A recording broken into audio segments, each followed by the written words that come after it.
एक दिन अरस्तु, जो प्लेटो के शिष्य और सिकंदर के गुरु, अपने शिष्यों के मध्य बैठकर चर्चा कर रहे थे। तभी उनमें से एक प्रतिभाशाली शिष्य ने पूछा, गुरुदेव, मेरे पास धन है, सम्मान है और समाज में प्रसिद्धि भी है, परंतु फिर भी मेरे मन में गहन शांति और आनंद नहीं है। सब कुछ होने के बाद भी भीतर एक खालीपन का अनुभव होता है। कृपया बताएं, वास्तविक आनंद का रहस्य क्या है? अरस्तु मुस्कुराए और बोले, जब तक तुम किसी वस्तु का अंतिम उद्देश्य नहीं जानते, तब तक तुम उसकी सार्थकता नहीं समझ सकते। शिष्य ने आश्चर्य से पूछा, अंतिम उद्देश्य? मैं समझा नहीं। अरस्तु ने कहा, मैं तुम्हें एक उदाहरण देता हूँ।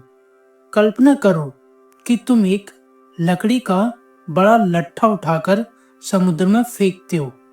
समुद्र की लहरें और हवा उस लट्ठे को निरंतर भटकाती रहेंगी। वह कभी इस दिशा में जाएगा, कभी उस दिशा में।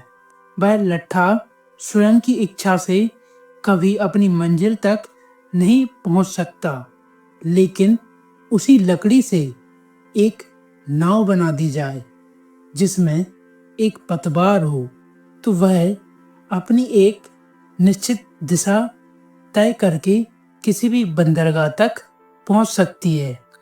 शिष्य ने पूछा, गुरुदेव, इस उदाहरण का मेरे आनंद से क्या संबंध है? तो अरस्तु ने समझाया, अधिकांश मनुष्य भी उस लट्ठे की भांति ही हैं। लोग जीवन भर लहरों की तरह बहते रहते हैं, कभी धन की लहर, कभी सम्मान की लहर, तो कभी क्षणिक सुख की लहर।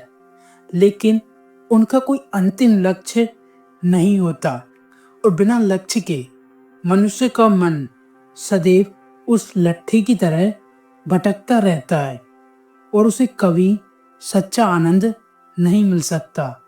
वास्तविक आनंद का रहस्य है अपनी संपूर्ण क्षमताओं का सदुपयोग करते हुए एक श्रेष्ठ लक्ष्य की प्राप्ति करना। शिष्य ने पूछा, श्रेष्ठ लक्ष्य से आपका क्या तात्पर्य है? अरस्तु बोले, मनुष्य जीवन का सर्वोच्च लक्ष्य है श्रेष्ठ बनना। इसका अर्थ है अपनी आत्मा और विवेक का पूर्ण विकास करना, अपनी समझ को गहरा बनाना और जीवन में ऐसे कर्म करना जो तुम्हें आत्मगौरव से भर दें। उस दिन शिष्य को यह गहरा रहस्य समझ आ गया कि आनंद केवल सुख सुविधाओं से नहीं मिलता, बल्कि जीवन को एक महान अर्थ प्रदान करने से मिलता है। यदि हम अरस्तु की इस बात को गहराई से समझें तो बात बिल्कुल सरल है। धन, सम्मान और सुख आवश्यक हैं, पर वे आनंद का सोर्स नहीं, केवल साधन हो सकते हैं। जब तक आपका जीवन किसी श्रेष्ठ लक्ष्य से नहीं जुड़ता, तब तक मन में खालीपन बना रहेगा।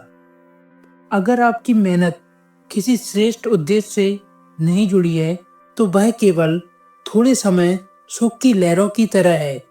जब आप अपनी क्षमताओं का पूर्ण उपयोग करके एक महान उद्देश्य की ओर बढ़ते हैं, तब आपके मन में गहन शांति और सच्चा आनंद स्वतः ही प्रकट होता है।